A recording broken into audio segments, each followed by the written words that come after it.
Welcome everyone to Straight from the Paws, sent to you by Forever Paws Animal Shelter. My name is Gail, and I'm your host for today, and this is my co-host, Beverly Andre. Hi, nice to have me back again. Yes, thank you for coming, and our administrator at the shelter, Casey Fredette.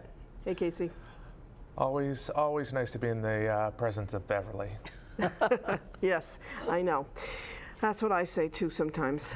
All right, so today we're here because we're going to share with our audience some tidbits for this upcoming summer months.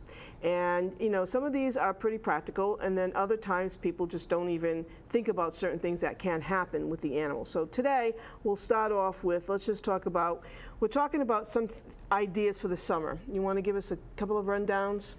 Sure, it all seems pretty common sense, but some of it you don't think of until you're in the moment.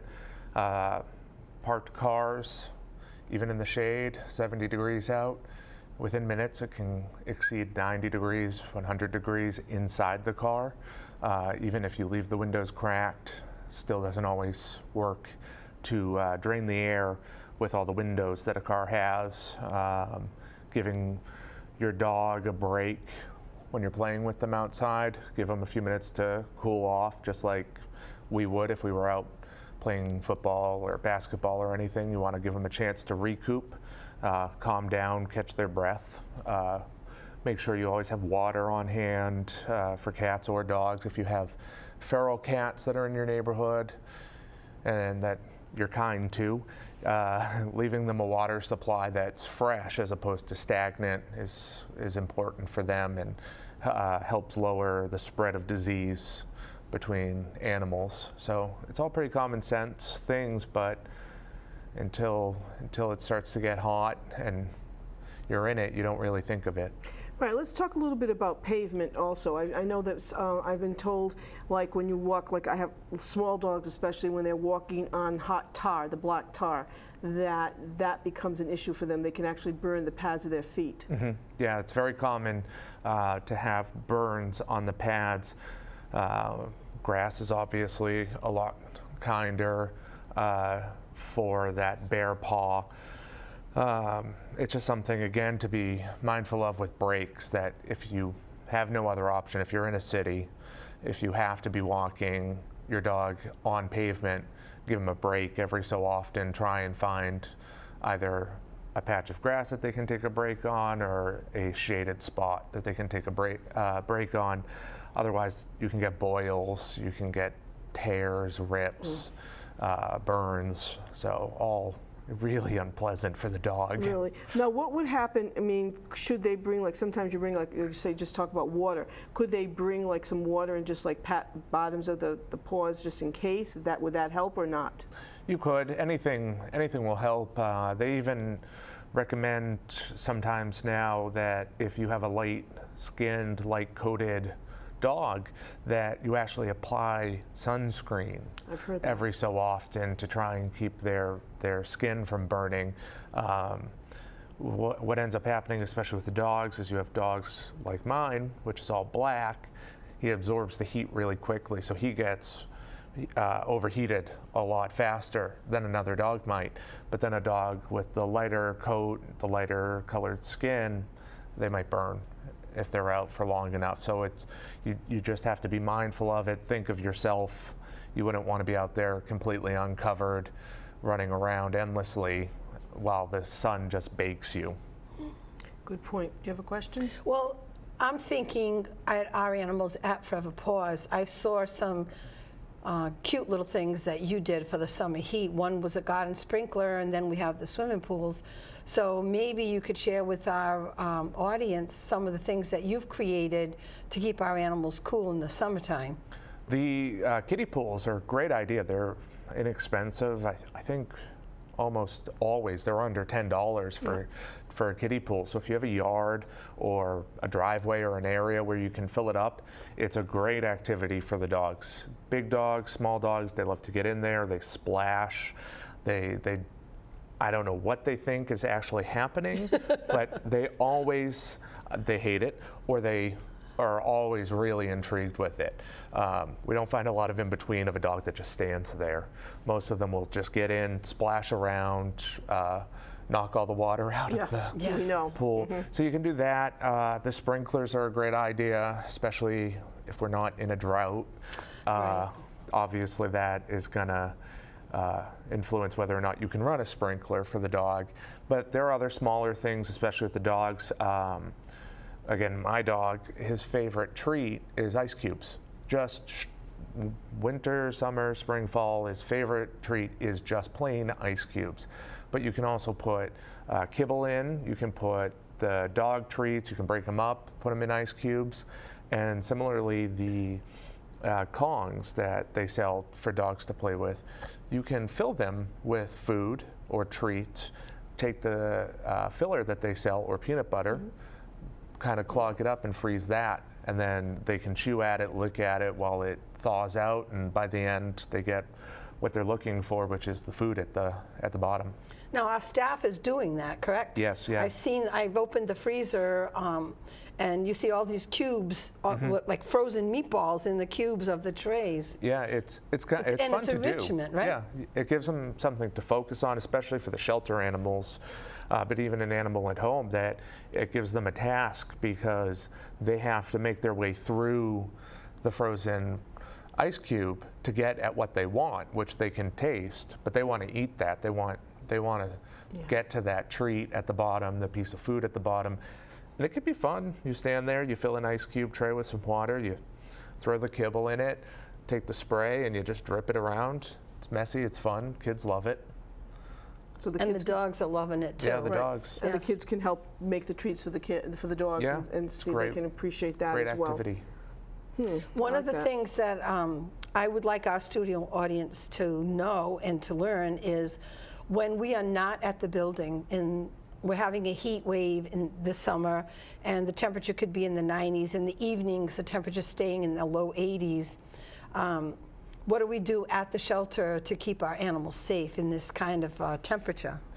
Well, for us in the building, the cats and the small animals are easier because our building is, of course, temperature controlled. We have the air conditioning and the heat systems like many buildings do. The small animals, sometimes we do have to cover in the summer. We have the opposite problem where the air conditioning can be too much for them. They're so small and their systems work so fast that it can be too much. So overnight for them, we cover them. We'll put a sheet over their cage, we'll put a blanket over their cage.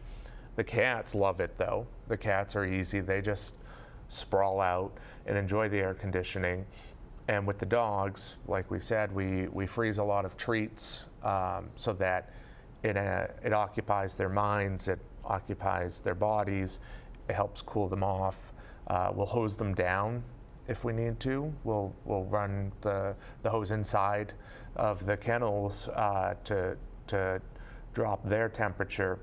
And the way that the kennels are built usually works in our favor, that it will trap the cool in because it's built kind of like a fortress Well, it's for the got kennels. the cinder blocks, right? Yeah. The concrete and the cinder blocks. So it does a good job Which kind of of- holds the cool air. Yeah, it does a good job of keeping those rooms typically pretty cool. And we run those big fans, Yeah, those big yes. Industrial fans Yeah, that deafen you. that deafen you. So it's great when we're not there, and Yep. the noise is stimulating for the dogs in the kennel, so they're not just in a quiet zone. They get this constant, what do we call it, white noise? White noise. Yeah. That it's this constant white noise yeah. and stimulating, and it does keep the air flowing. I know there's been horror stories of kennels that have come in the morning after a heat wave with no electricity, and animals have passed from the heat.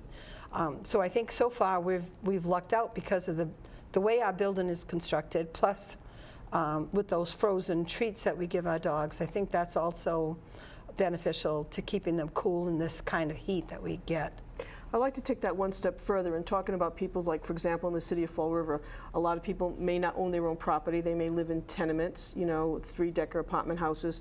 And so, I think we could talk a little bit about sharing the fact, for example, a little dog or a big dog, maybe when no one is home, when they're at work, what would be obviously better to leave them. Some can't afford to leave air conditioning on, and they may have a fan, or they may not want to leave it on due to electrical fires and things like that. So some ideas, I've got a couple in my head, but would you like to share some? Well, it's definitely not always possible to leave air conditioning on. It's not always good to leave air conditioning on, especially in a home. The fans are really important. If you can leave a fan on, it does a lot of good. It circulates the air, it keeps it fresh, it helps keep it more refreshing than oppressive. You can do certain things. A lot of dogs really like the kennels that you can have in your own home. You don't have to lock them in the kennel, but a lot of dogs really like the comfort of that because it's somewhere that is their own that they can go into, and a lot of times a smaller space like that's easier for them to relax, sprawl out. They have the protection kind of if you go backward in with dogs towards wolves and things like that, where the more relaxed they are, the more comfortable they feel, the more sprawled out and happy they're going to be. So there are just things like that. There are beds that you can buy that help keep them cool, and windows. One of the things, especially with what you're saying, you want to be careful of is if you do leave a window open for the dog or the cat to get fresh air, you want to be mindful of it. You want to be mindful of how open the window is, how accessible it is, because I've personally seen dogs out on the second story roof because they just barreled through the screen. I've never thought of scary. that. Wow, Cats that can is do scary, it pretty yeah. easily too. They just rip through the screen and they just go wherever they please. Yeah, that is a problem. That is a problem. Right. I was thinking also too that, for example, in a tenement apartment, I automatically thought of the bathroom, because the bathroom can be cooler. The tub can be a cooler place for the animal to be. So if they have wall-to-wall carpeting, it's hot on the floor. It's hotter. But if you've got a kitchen space or a bathroom space that you have tile, it's a little cooler for them, and you might want to keep them confined more in that area in the summertime when it's hotter than in the winter where you want them to be a little bit more cozier. But what you're mentioning about the kennels is also important too. And I know, for example, that sometimes some animals like to go in the tubs because they're just cool. So instead of punishing them at this point, if you can be understanding of that, or a shower stall, that's an important thing to make them feel good. It's not a bad thing. It's not a bad habit. You can clean it out after you're gone and you're home. So I think that's important too. Do you have to change an animal's diet during the summertime? No, there's no real need to change the diet. You might want to be mindful of how much you're feeding, because like us, they typically will get more exercise in the summer. So if you notice that the dog is slimming down, a slim dog is not a bad thing. You want a healthy weight dog. If you have a hugely obese dog, I could spend the rest of the time we have here listing off the problems that dog could have.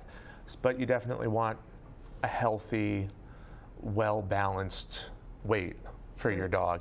And so for some dogs, you do have to go up in the feeding because they're burning so many more calories because they're going for more walks. They're getting longer times in the yard, especially at the early point in the summer where it's not yet oppressive typically. You just want to be sure to make sure that they're not losing too much weight and keeping a healthy equilibrium. Speaking of weight, people who have obese dogs, that can cause a problem in the summer for the dog too. They can't breathe. Right. I've seen a lot of the Dachshund type dogs or the Basset Hound type dogs that tend to get overweight, and then they can't walk. You want to walk them to get off the weight, but now you've got the oppressive heat of June, July, and August, and these dogs, their tongues are dragging. Yeah. I've seen that at the shelter when we have overweight dogs that come in. You can't motivate them to move because of the heat, and that can be a problem. So I think our audience should understand that you really don't want an obese dog. You really want to control the diet of the dog, especially for breathing for the summertime. That can be a problem. One other thing too I want to ask about food. I've heard some people tell me that a lot of their dogs like watermelon. Is that a good thing to do or not? Dogs, there are all sorts of things you can give your dogs as treats, which are easily found online if you look up what's healthy and safe and what's not. But some of the more offbeat ones, like you're saying with the watermelon, carrots can be a great treat to feed your dog. You can put them in the fridge, especially the bite-sized carrots. The bite-sized ones, yeah. And put them in the fridge. They're cold. Again, it helps with the cooling off. So there are a lot of treats that are healthy, natural, easy, that are safe too for the dogs, that are healthy for the dogs, and that can also help with the temperature. And let's let our audience know too that, you know, we all love ice cream in the summertime, but we're not supposed to be giving that to our pets. Not a good idea. Right. There are treats that are made that are frozen treats that are like ice cream. Right. There are different things you can buy, you can make, that you definitely want to stay towards. Away from the lactose. Well, and you want to stay Yeah. towards things that are produced for the animals as opposed to us. I hear a lot of noise in back of me. I think Casey brought a friend. Well, a friend is one term. This is Betty Babbitt. I don't know that we're necessarily friends, or so much she just tolerates the She whole really lot of needs us. to get a home, doesn't she? She does. Yeah. She's There not she showing her is. best end. Okay. There she is. There she is. There she is. So what kind of rabbit is Betty? There she goes. Betty's a mix. She's a part giant, Flemish giant. She's a little bit of a mutt, to be honest. Hi. Her mother was around 20 pounds. Wow, for a rabbit. Yeah. So for a that's the rabbit. giant breeds. Yep, she's definitely a giant. She's a good girl, but she's definitely She has attitude. anxious. Yeah, well, new situations. She doesn't do Yeah. well with change, which is part of the reason that she's in so much need of a home. Is Well, because she's been at the shelter for a while. yes, she had come. She was in a cruelty situation. Dozens and dozens of other rabbits. Not the best situation, not the best ventilation, habitats, or feeding.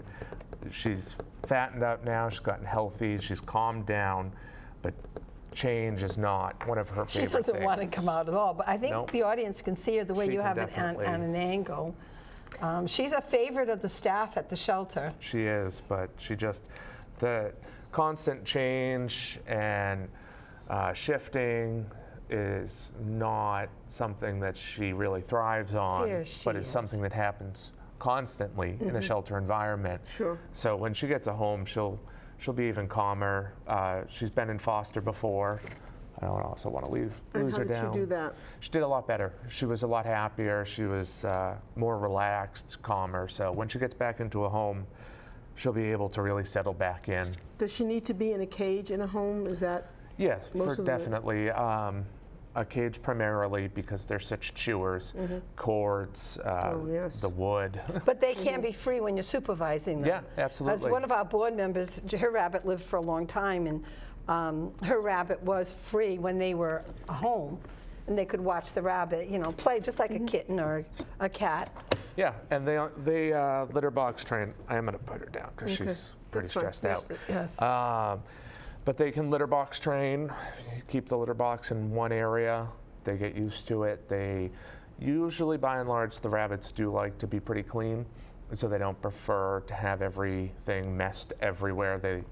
They like to keep a particular area, that routine that she especially thrives on, and some other people. So we do hope that Betty can get a home someday. I mean, we'd like to see her leave the shelter. She's been there for a long time. Yes, she's been with us for several months at this point. She's seen basically every other rabbit that had come in with her has gone out to a home so far, except for her. So Except for her. she's waiting for that right home. And I think we could tell some of our studio audience that some of our rabbits have gone to a couple of them. What do we call them? PetSmart. We partnered with Yes. PetSmart. Yep. And our rabbits have been in a lot of different stores in PetSmart, and it's not a same-day adoption. The process is the same, except that the animal stays at the PetSmart stores, and that's wonderful. Yes, It's enabled other people to. it works very well because they've gone out to different stores across Massachusetts that these PetSmarts no longer sell or stock small animals. That wasn't as easy to say as I would have expected it to be. So they have the cages, they have the setup, they have staff that has the knowledge to care for the animals. They're able to take them into their stores, set them up in pretty nice cages, really nice cages with a staff that really does care. They usually follow the adoptions.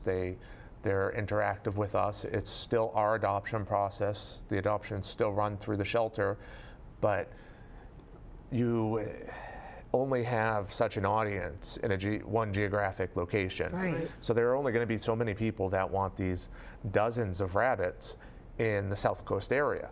This gives us the chance to send them out across Massachusetts to areas that might not have the saturation of rabbits that our area does. I know, we've had a run on rabbits. Yep, yeah. I mean, we had baby rabbits, pregnant rabbits. A rabbit just came in recently, last month. Yep. So where are all these rabbits coming from? We know they multiply. We know they but multiply, so we need to do a we're aware spay of and that. neuter in the community on rabbits. And we do, Betty is spayed. We do spay and neuter the rabbits as often as we can because it's helpful for them. It lowers the risks of various cancers that they can have. And also, you really can see a difference a lot of the time when you take the hormones out of the rabbit. When you lower the hormone drive, it makes them a lot friendlier usually.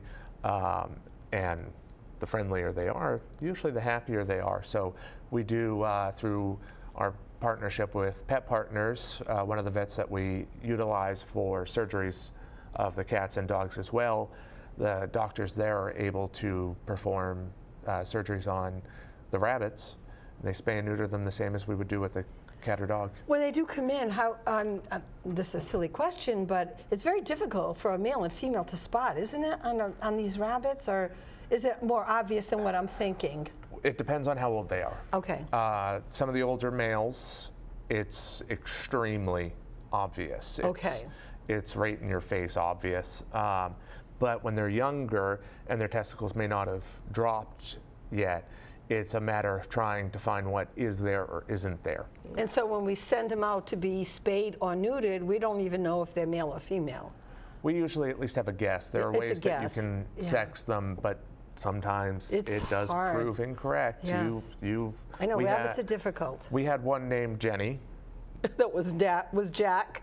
Mason. It was Mason. He is now Mason. Now, let me ask you, I don't think we've mentioned that. How old do we think Betty is approximately? Betty's an adult. She's probably right around the 2 to 3 year mark from her size. She stayed pretty much the same size that she came in at. She came in as an adult. She's definitely fattened up since being at the shelter. And you can see the difference in her. I was there the day she came in. I helped to bring her in, and the coat in a healthy rabbit is a lot thicker, shinier, and you can really see the difference from when she came in, and it was thinner and she was dull to look at. Her fur was very dull. Would she be good with children?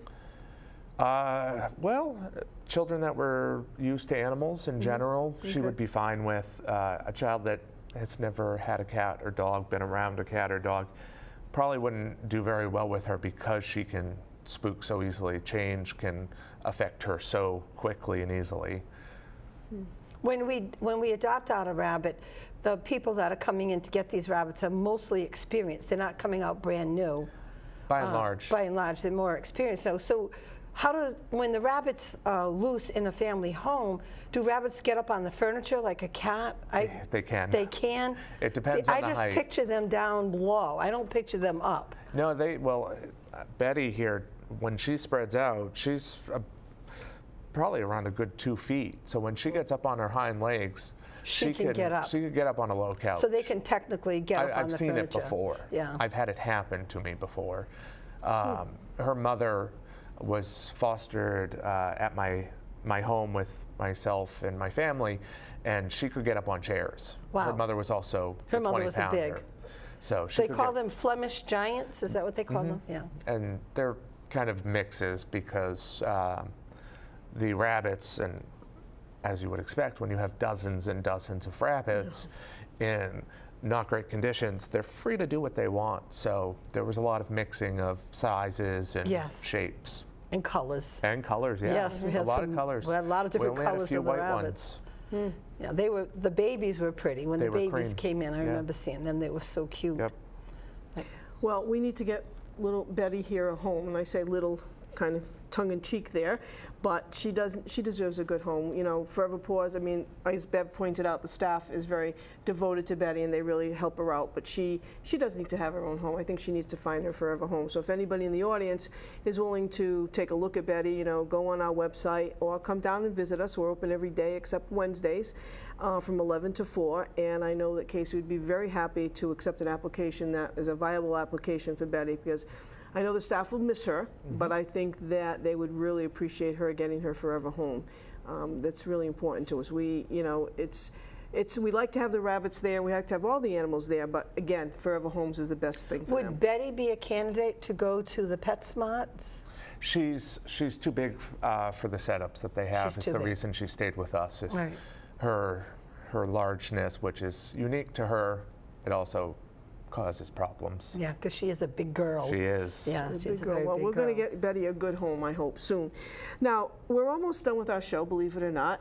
Is any other words of wisdom, Casey, you'd like to summer? pass? It just common sense. Be aware of your dog. Be aware of the temperature. Same with the cats. If it's a temperature that you wouldn't really be comfortable rolling around on cement, I doubt your pet wants to either. Don't they sell these scarf-type collars that have a cooling gel in them that they can use too? There's all sorts of things, but usually the best prevention is just common sense. And the same thing with humans too. I got to point this out. You know, you go to the beach, you come home, you clean off you know, you get all the sand off you. The same thing with your animals. Make Yes. sure that you get them all the sand off of them and clean them down, because that can be irritating to their skins and their paws and so on and so forth. So, I mean, we all enjoy the summer. I know I enjoy the summer months, but we've got to take care of our animals because they're like our kids. You know, they're our furry kids, and we enjoy having them. So, in our family, we want to take good care of them. So I hope that this was an informative show for you today, and I thank Casey for coming on and giving all his experience and expertise. Like he said, some of it is common sense, and some of it sometimes we just don't think about because we say, well, it's only a dog, it's only a cat, and before you know it, we've lost our family member. So everyone, thank you again for joining us straight from the Paws, from Forever Paws Animal Shelter.